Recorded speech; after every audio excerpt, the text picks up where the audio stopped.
First off, good morning, everybody.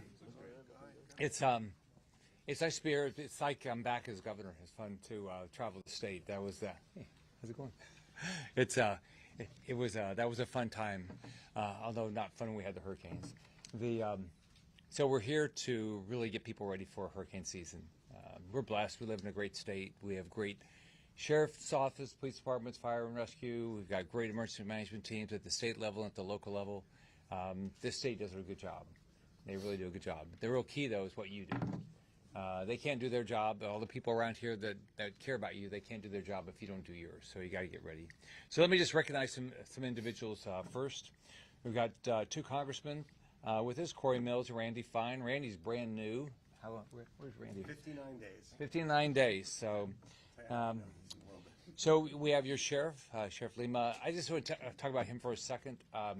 There's probably been no bigger player, I think, in Florida, maybe around the country, that's really focused on this opioid epidemic, and he's had a pretty big impact around the country. So we've got the vice chairman, Andrea Herr, here.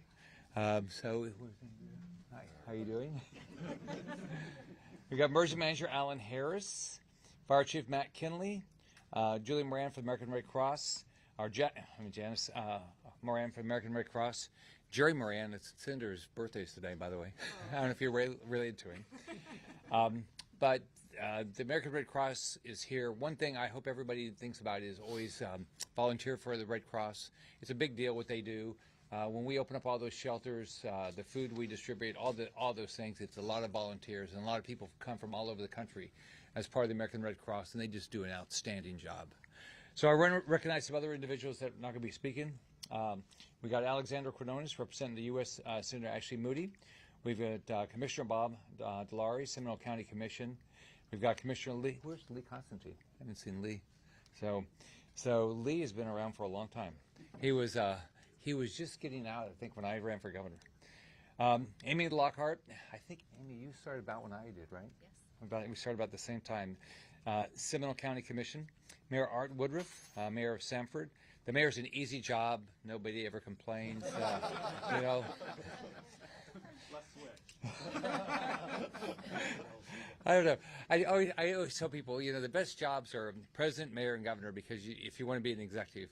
But you do if you're the mayor. Man, you get a lot of phone calls. I get a lot of phone calls, but I think the mayor, we get a lot. We've got some state representatives here. Rachel Plakin here.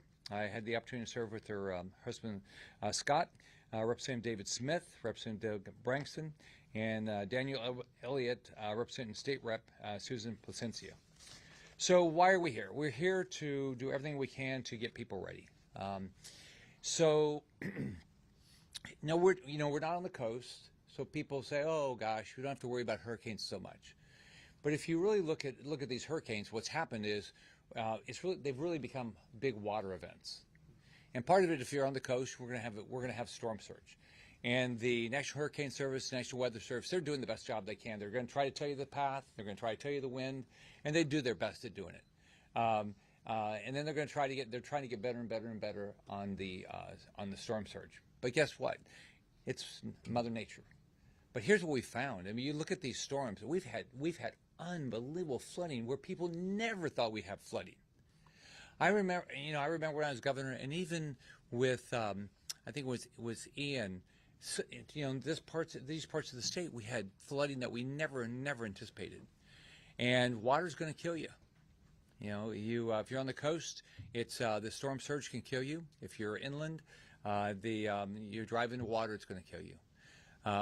First off, I don't want to recognize my wife, Ann, who actually had we live in Naples, where we have had 3 hurricanes. Bad one was Ian. The other 2, not quite as bad for us, a little bit further north, but we got bad storm surge in all of them. But she can tell you, because of what happened down in Naples area in Ian, I think she still has, she still worries about anything like that, because she saw how bad it was down there.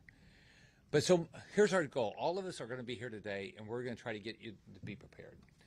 There's a lot of websites, and I hope everybody that comes up will tell their website. But you need to follow your local evacuation zones, and you need to follow it. And you need to actually do it ahead of time. I can tell you what happened in our case. With Ian hit Collier County almost 3 years ago, by the time they did the local evacuation, you couldn't really leave because of tornadoes. So if you think you might be in an evacuation zone soon, get the hell out. Don't take a chance. So 3 days of water, or 7 days of water, 7 days of food. But go to ready.gov, and everybody's going to have their websites. Follow them. Get a plan. Don't take a chance, and don't wait to go buy stuff because it might be too late. Keep your cars full. I tried when I was governor never run out of gas, and we were able to do that. But often we run out of gas. Make sure you make some friends, so you know someplace to go. Put your time into making some friends right now, so you have a place to go to. We're going to open up shelters. When I was governor, what we did, we opened up the shelters. National Guard was what opened up originally, but then the Red Cross really took over almost all of them. So we're going to try to make sure you have everything, but it's your job to get ready. So now let me turn it over to some other individuals that will give their message. And there's a separate message after it hits. Don't use those darn generators inside. If you don't know how to use a chainsaw, don't touch it. And if we have a lot of saturated land, we've lost people after these storms with trees falling. So we survived. My job as governor is, my goal was nobody die, and keep everybody alive, because you can always rebuild that house, but you just can't rebuild somebody's life. I said it so many times that my now 13-year-old grandson, when he was governor, he memorized it when he was 4. I said, you can rebuild that house, you can't rebuild your life. So now we're going to hear from Congressman Corey Mills. Corey, if you're going to get over here. I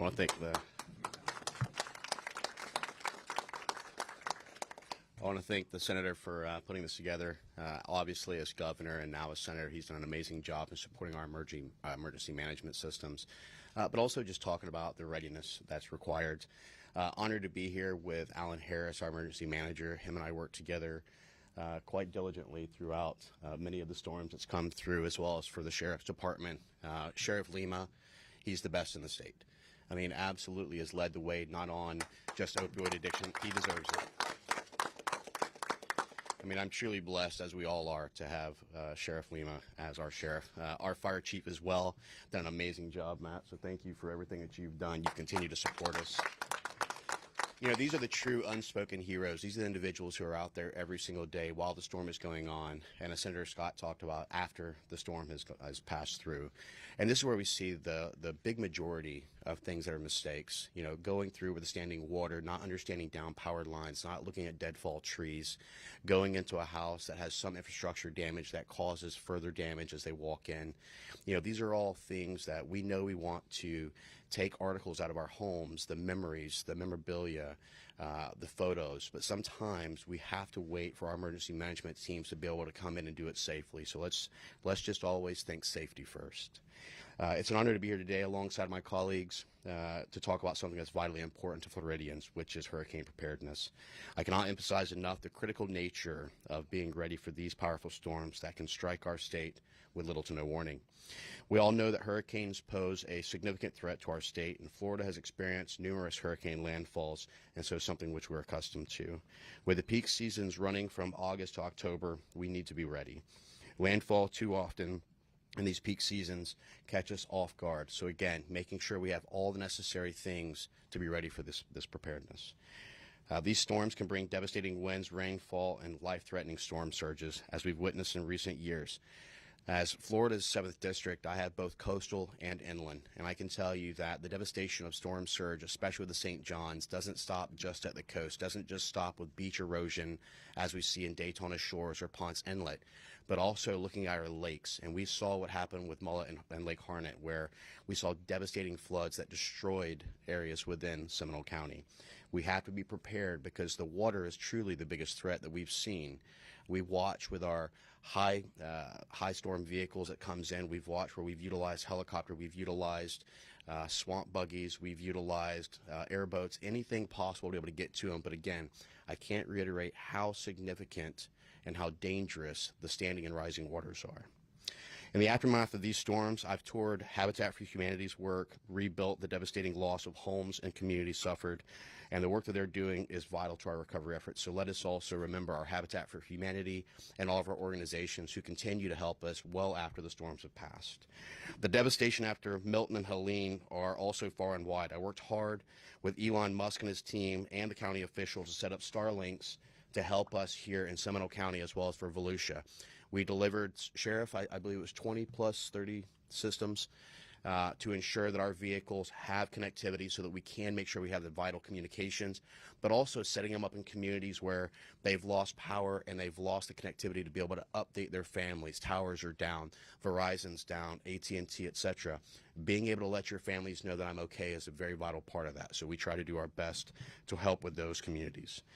Hurricane victims come across and access internet as they file claims as well when we talk about FEMA and other areas to contact loved ones. When people were stranded and needed to be evacuated, we showed up for them. I can tell you that I spent many a day sitting there traveling with trucks loads of food, supplies, substance. I mean, I don't know how much we brought in, but we brought in a pretty significant amount, and not to mention we brought 23,000 pounds worth of supplies into Western North Carolina. Again, Americans all deserve that level of support. When disasters strike, we show up for our neighbors. We show up for our community, and that's what this is about. And that is, must remember that hurricane season is not something that we're unaccustomed to or that's unfamiliar. We know the dates, we know the times. As a community, we must work together on preparing ourselves for hurricanes. Check on your neighbors, especially those who may need a certain assistance, such as the elderly or individuals with disabilities. Offer to help them and be ready for their preparedness. Participate in local prepared events and volunteer with organizations that help with disasters, response, and recovery efforts. By coming together as a community, we can ensure that no one is left behind in these types of storms. We must understand that in order to have a strong country, it starts with having a strong community. In Congress, we are committed to supporting legislation that strengthens our state's resilience to hurricanes. This includes funding for critical infrastructure projects, like improving our levees, our drainage systems to better protect our communities from storm surge and flooding, and also getting the necessary 402 and 40203 storm surge studies that allow our Corps of Engineers to determine what kind of beach erosion we have and what we can do to help that. We also work to ensure that our emergency management agencies have the resources they need to respond effectively to hurricanes and other disasters. By investing in these measures, we help to minimize the impact of these storms and speed up recovery process. I can tell you myself and Congressman Fine will always continue to support Floridians when it comes to being ready for prepared for storms, but also have the necessary resources and funding to guarantee that you can rebuild your lives. It is important to remember that hurricane preparedness is a shared responsibility. That's why we're all standing here today, whether it be from the county commissioner, the mayor, the emergency management teams, our sheriff, our great senator, or other members. We stand here with the Red Cross and other organizations to ensure that we're all one community and one fight. Each of us has a role to play in keeping our families, our neighbors, and our communities safe. By taking action now, we can minimize the impact of these storms to protect the lives and property of fellow Floridians. Don't wait until the hurricane is bearing down on us to start preparing. Take the time today to review your plan, update your emergency kit, and ensure that you're ready when its hurricane season comes. As we face challenges of hurricane season together, let's work together to keep our community safe and resilient. By being prepared, we can weather the storm and we can emerge victorious. I want to thank our great governor, Governor DeSantis, and his team for all that they've done. They've actually risen to the challenge even quicker than the federal government, which is not surprising. But we need to make sure that our state emergency management teams have everything they need as well. So we're here to support at the state, at the local, and at the federal levels. Thank you for this opportunity.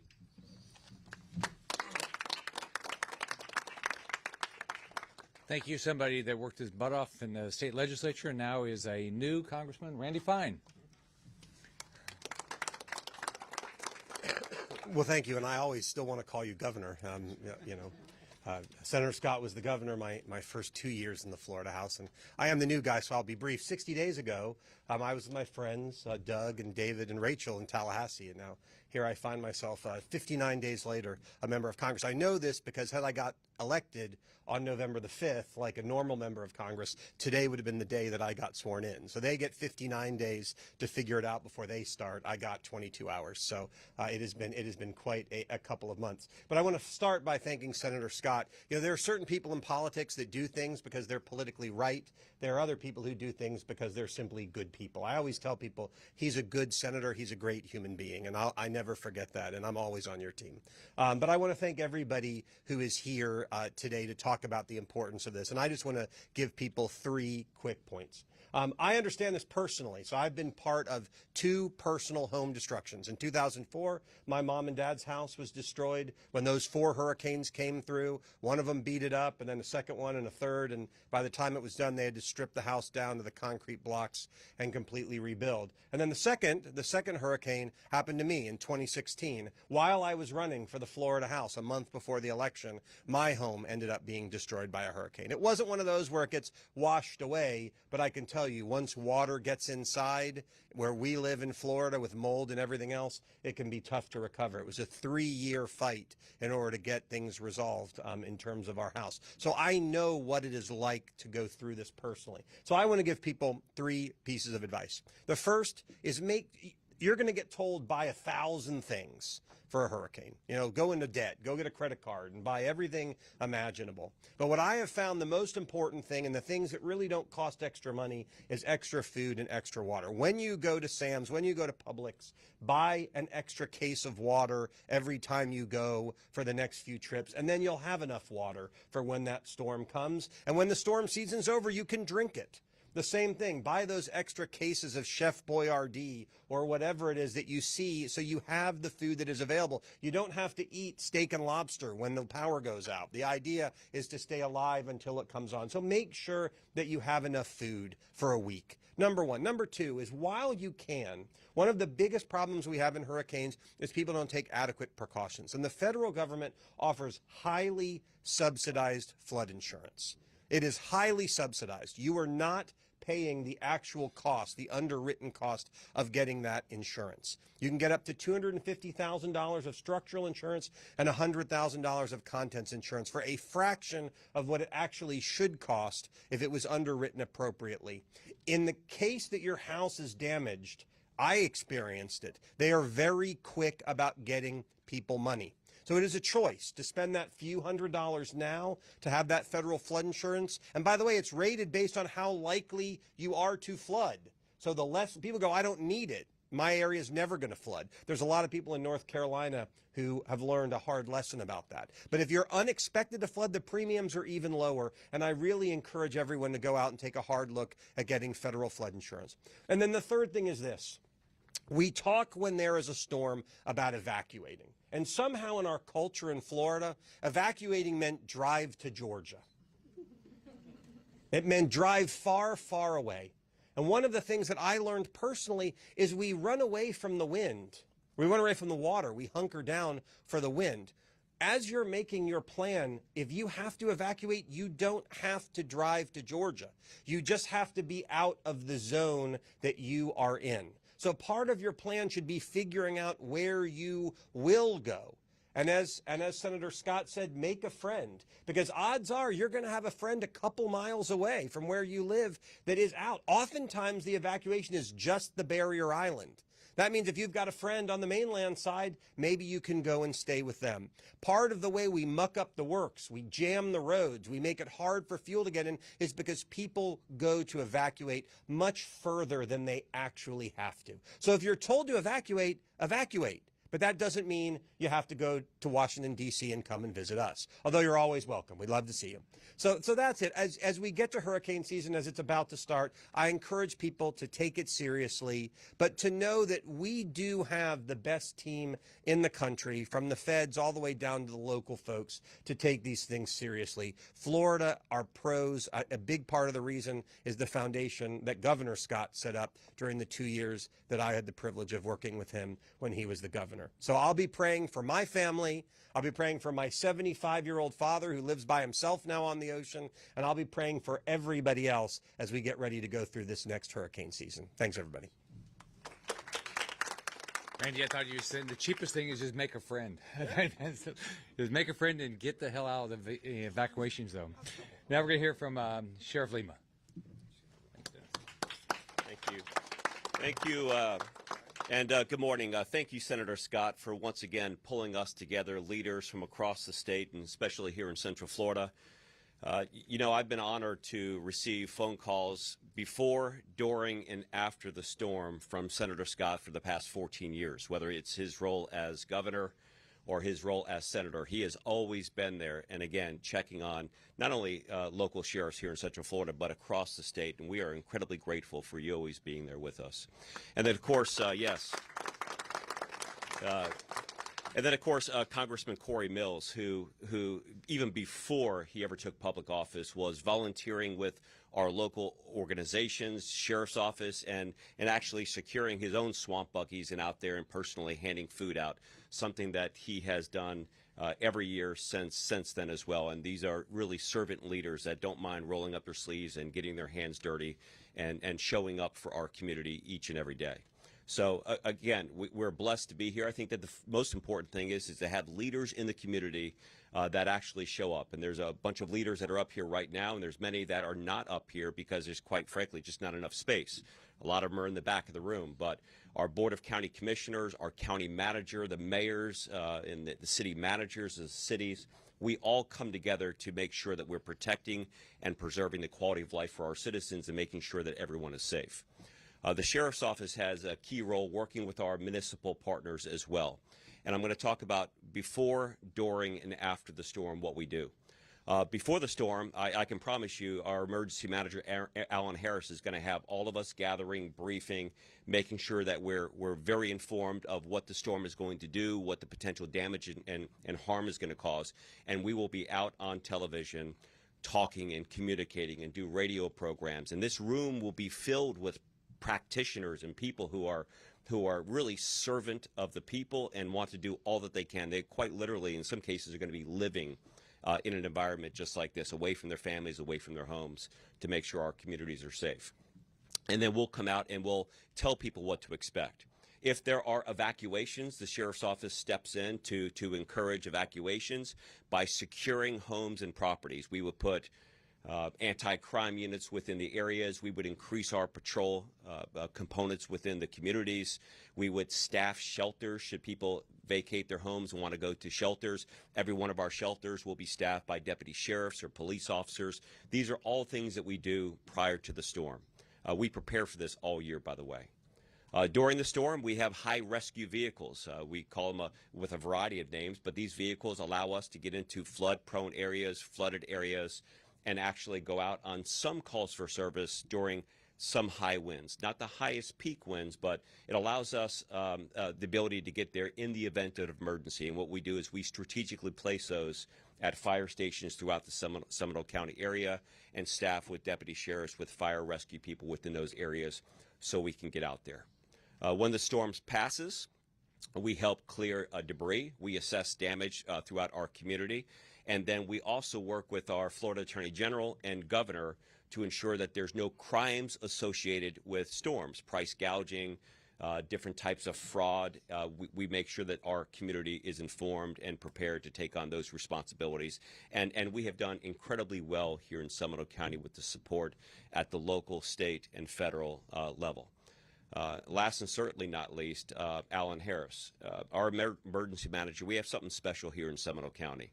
And he is truly a professional and has multiple calls per day with all people, whether it's our school partners, the school board, the superintendent talking about school closures, our local universities and colleges, all of the city police departments and city managers. He just does such a remarkable job. And I know it's just not him, it's his team that is here keeping us safe, keeping us guided, and keeping us directed. So it's an honor to serve with all of the folks that are up here. I know Congressman Fine is new in his role, but we look forward to working with him in that capacity as well. I know he's a strong supporter of public safety and particularly law enforcement. So welcome and congratulations to you as well. Thank you. You know, we've got great, Sheriff Lima is great. We've got great sheriffs and all across the state. We're really blessed in the state. You have a great county commission. Now we're going to hear from a good friend, Andrea.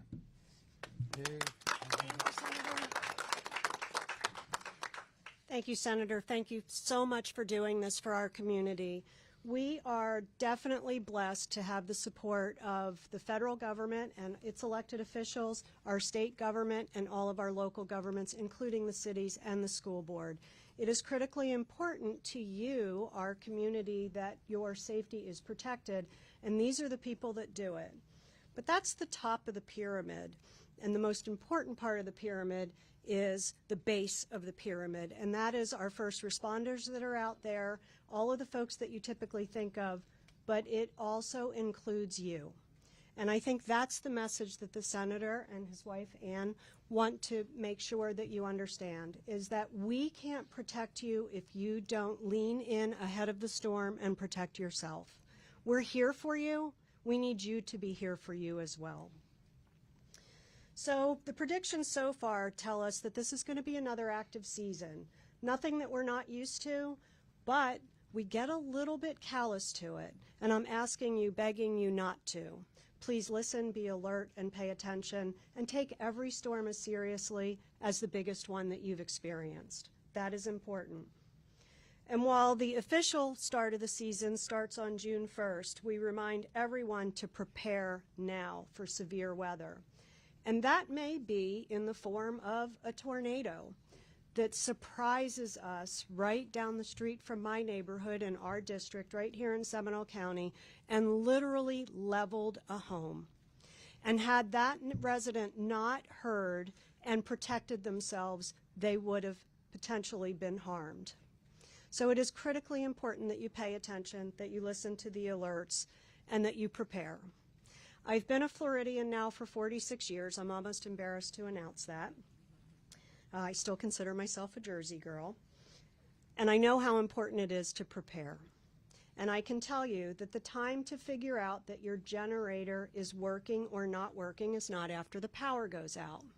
The time to figure out that the cord that starts it is dry rotted and pulls out of the machine is not after the power goes out and you have a refrigerator full of food. And you may wonder how I know that. And I'm not going to tell you for fear of sacrificing my marriage.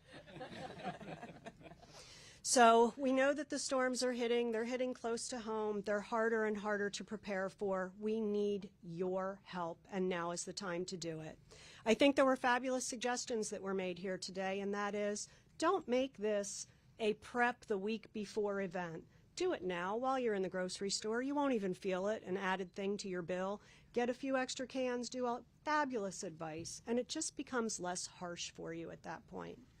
And I will also point out that as you are preparing now, you are training the next generation, if you have a next generation in your household, whether they be little kids or big kids, of how to prepare.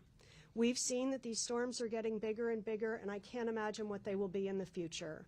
The work that you today do trains the next generation for preparation. That is critically important. Humans impact the outcome, and we need your help. Above all, we want to ensure you that we are prepared, and we ask you to go to prepareseminole.org and register so that you can get alerts. And I will tell you, those alerts for the folks during that tornado were amazing. I can tell you from my own household, it is not easy to herd a husband and 5 dogs into a closet. It's not. And I know that. But when that alert came in, and it came in so fast, I knew we were in trouble, and we were able to do it. Had we ignored it, we could have potentially been in harm's way. So sign up for the alerts, pay attention to the alerts. Spending a little time in the closet together is not a bad thing, if it's for no reason whatsoever. It's a great bonding experience. Above all, we are here to ensure your safety. We need you to build the base of the pyramid. We want to thank the people in this room that live here, breathe here, eat here, and by the end of it, this is not a great place to be, to help you survive and to help protect your property values. But we also want to make sure that we are thanking all of our first responders that are the first ones back out on the street once it's safe. That is an important message. It is that they are the first ones that are back out once it's safe. They cannot get to you while it is not safe. That is your responsibility to fill that gap. We believe that Seminole County is the best place to live in the world, and I will tell you that that's because of you. We need your help, and I know we can count on you. God bless. Be safe this season. Thank you again for doing this. Sign up for the website. So that's how you get the information. You gotta sign up for it. Emergency Manager Alan Harris.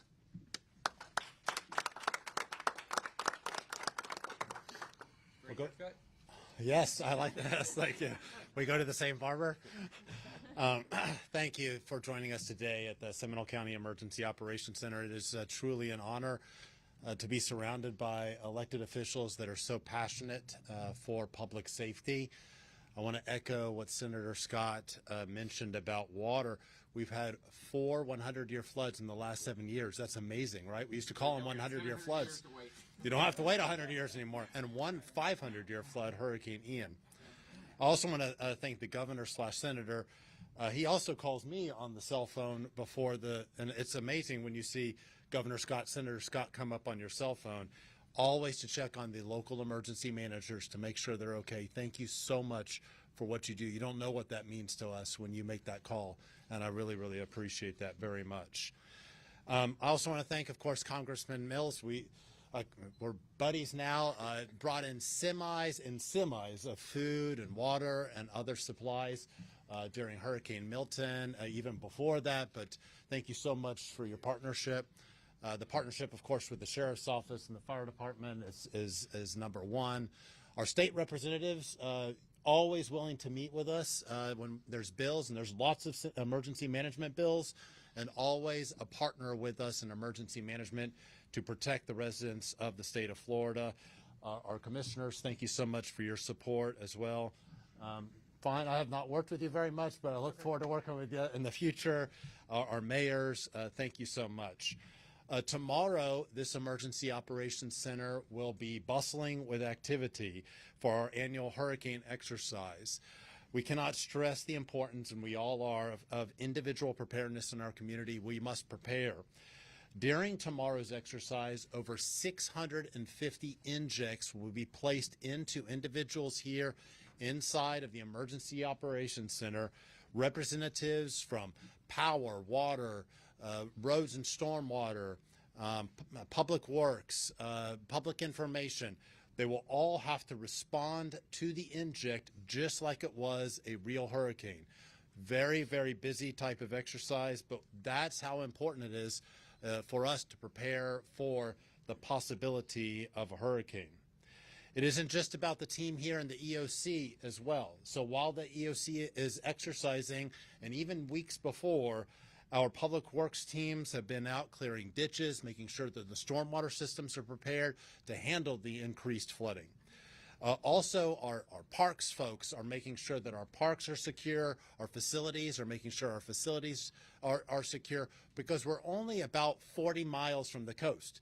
So a hurricane coming in, heaven forbid it does, at the Volusia-Brevard County line, which is our exercise tomorrow, a Category 5 hurricane coming in at that location would be devastating for the Central Florida area. We haven't experienced hurricane-sustained force winds in Seminole County since Hurricane Charlie. So that would be devastating for us here. So our solid waste teams are out working on water. The water utilities are working. But our solid waste are working on debris management. That's also a big issue after a storm, to make sure our debris plans are prepared and ready to go. This Saturday, we've all talked a little bit about volunteerism. This Saturday, we have Hurricane Action Day. This is an opportunity for individuals to come out and learn from experts on how to operate a chainsaw. We don't want you to learn how to operate a chainsaw after the hurricane. We want you to learn it before. Generator safety, how to move debris safely. This is all going to occur this Saturday. You can go to our website, prepareseminole.org, and it's got information on how to register for that incredible event. We look forward to a lot of folks coming out and volunteering. Government would love to handle everything. We can't. We require volunteers and our residents to come and support each other's, neighbors helping neighbors after a disaster. Our Seminole County team, our employees, our partner organizations, American Red Cross, a wonderful partner with us, just met a couple weeks ago, going to be exercising tomorrow and Saturday. all of our volunteer organizations that help us do everything that we can possible to make sure we're prepared for every hurricane season, and I hope you'll do the same. Thank you.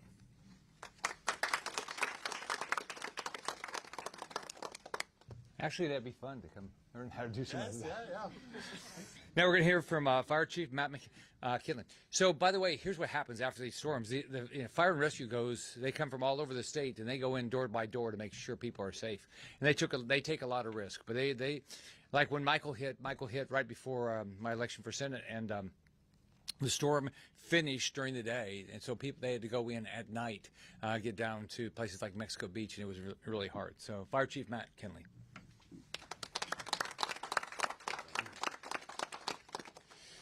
So you can really tell when your elected officials grew up in Florida, when we got a senator talking about getting down to the nitty-gritty. If it's the first time using a chainsaw after a hurricane, don't. That really tells you that they really know what's going on. So good morning. I want to thank Alan and all of our elected officials, our distinguished guests and attendees for joining us this morning to emphasize the importance of hurricane preparedness in Seminole County and Central Florida and the state. I'm extremely proud to be part of a team that takes preparedness so seriously. In Seminole County, we work collaboratively across departments, all departments and all partners to better serve our residents during a crisis. From a broader perspective, we also deeply appreciate Senator Scott and all the other elected officials' support in helping us amplify our education and outreach efforts for safety. We're ready to do our job, but preparedness is a shared responsibility. This is becoming a theme. Our collective goal is clear: no lives lost during hurricanes or other severe weather events. I'm pleased to report our hurricane preparedness messaging is working. We appreciate that our residents are listening and taking action.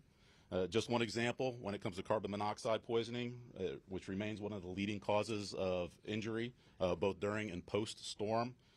Following Hurricane Milton last year, we responded to 4 generator-related carbon monoxide emergencies with 0 patients. If you go back to 2022, in contrast, during Hurricane Ian, we had 14 similar calls with 6 patients. That's a significant improvement. We've also seen a decrease in vehicle-related flooding. In other words, people going out after the storm. This is another encouraging sign that our community is taking heed to our warning and staying home, and don't go out if you don't have to. This matters greatly. Every avoidable incident puts our first responders at risk, along with yourself. We want them to respond to true emergencies and be available for those. We have finite resources. We are resource blessed in Seminole County and in the Central Florida area. But keep yourselves safe so our first responders don't have to be on the road putting their lives at risk for something that's avoidable. Without continued support from our partners and dedicated team at Seminole County government, I am confident that the citizens will remain engaged, informed, and prepared as we move into the 2025 hurricane season, which is right around the corner. Thank you very much. Yeah, it's not fair to put first responders at risk if you didn't do your job, because everybody's going to tell you what to do if you just follow the news. Now we're going to hear from the American Red Cross, and again they have people from all over the country to show up after these events.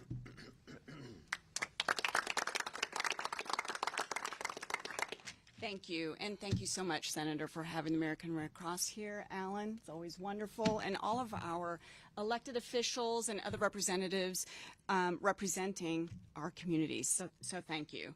You've heard quite a bit about planning and being prepared. So I'm going to kind of skip some of that, but just kind of sum it up. You want to definitely make a plan, right? Make a plan to stay safe. Create a kit, and just know how you're going to stay connected and informed. Okay, these things are very important.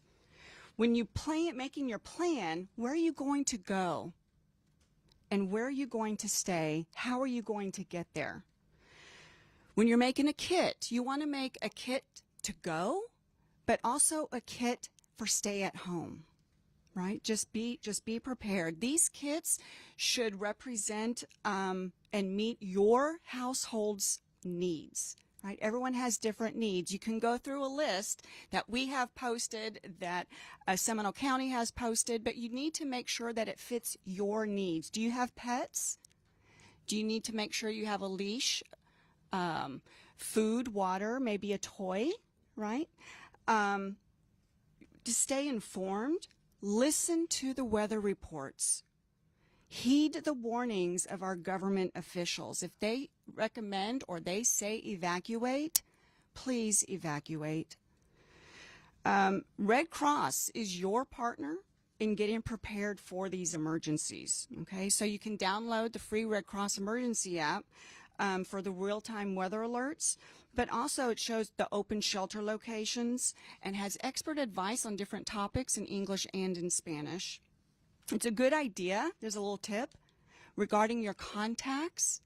Cell service and internet service may be disrupted, okay, depending on where you are.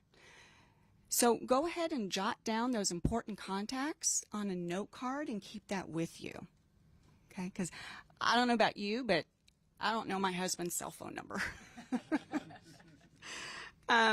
But you know, the Red Cross does have thousands of volunteers across the country. We do. And in fact, 90% of those of our workforce are volunteers. However, the Red Cross is in a state of continuous response across the country. Due to the response of these large disasters, wildfires, tornadoes, hurricanes, earthquakes, you name it, you see it on the news, okay? So, but we need you, okay? Yes, we have thousands across the country, but we need you. You know this community, right? Our local volunteers know this community. So we do ask that you check it out, volunteer. Go to redcross.org/volunteer and check it out. We train throughout the year. We work with our partners, with Alan and our other community partners throughout the year. You need to do the same and be prepared. That's the common theme through this entire session today, is to be prepared. Stay in the know, okay? You are not alone when a storm hits, okay? You are not alone. Of course, the Red Cross is here, but I want to emphasize community. We cannot do it alone. We work with other nonprofit organizations. We come together. But it's time that the Red Cross, our local volunteers, that we work together with you as a community and how we can help each other weather the storm. No pun intended. But stay safe, and thank you so much.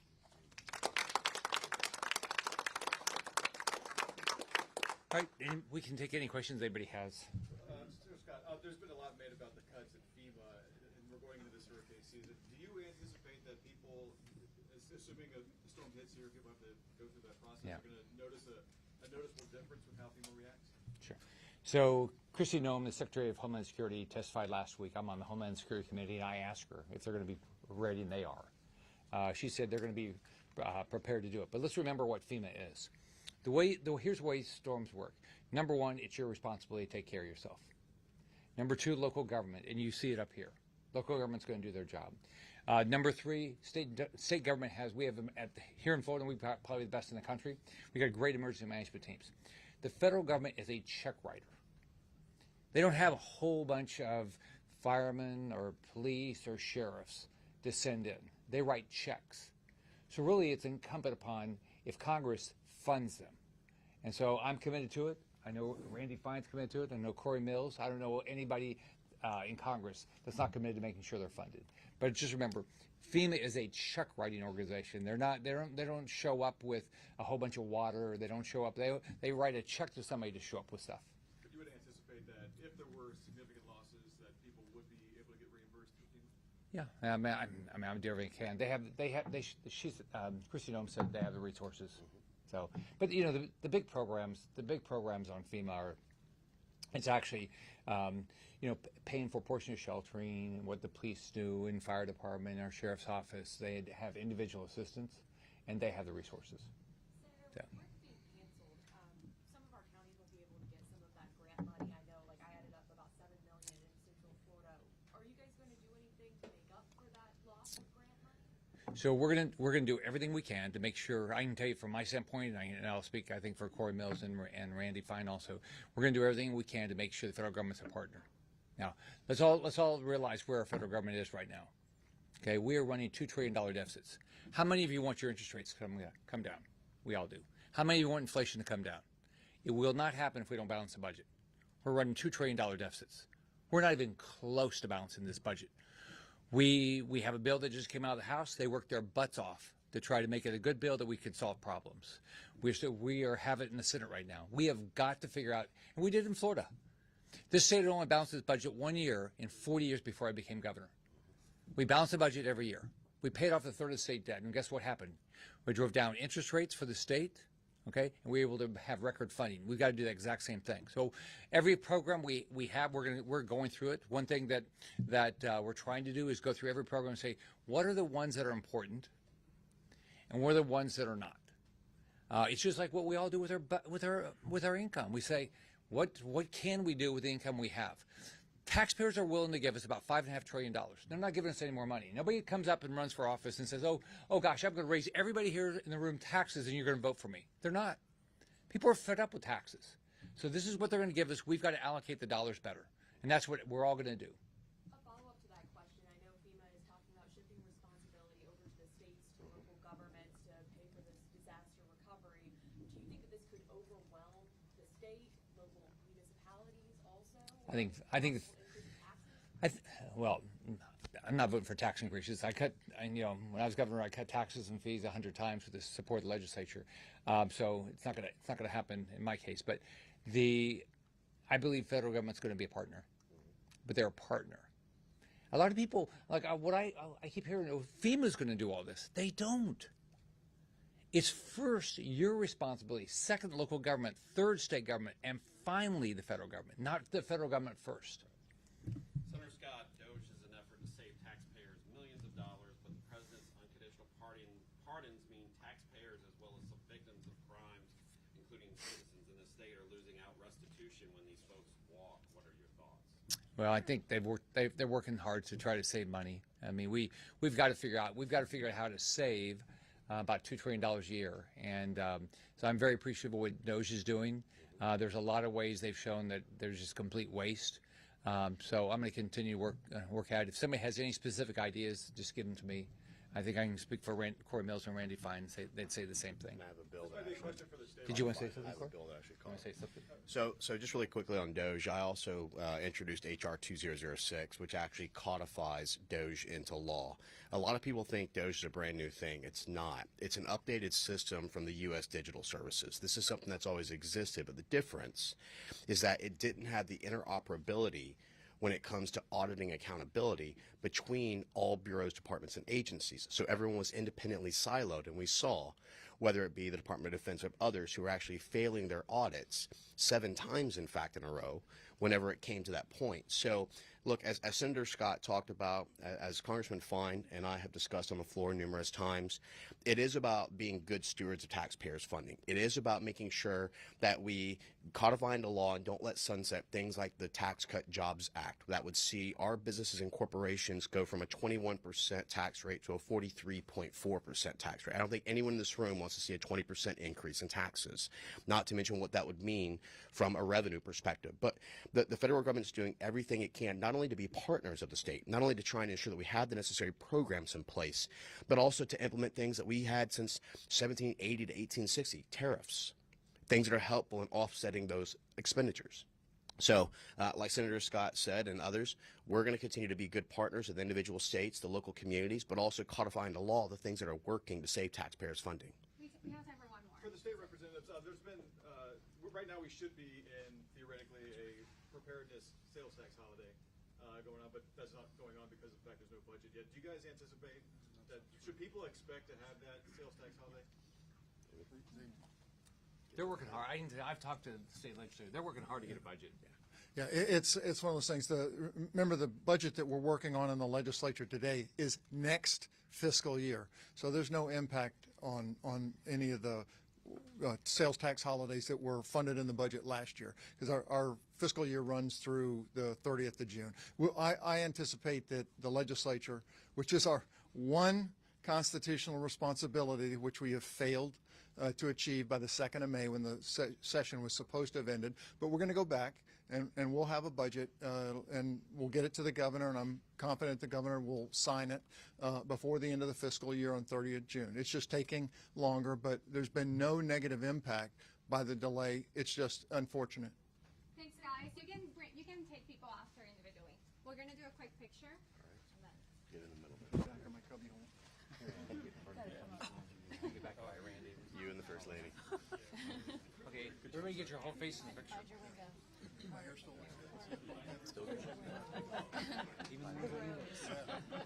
There we go. 1, 2, and 3.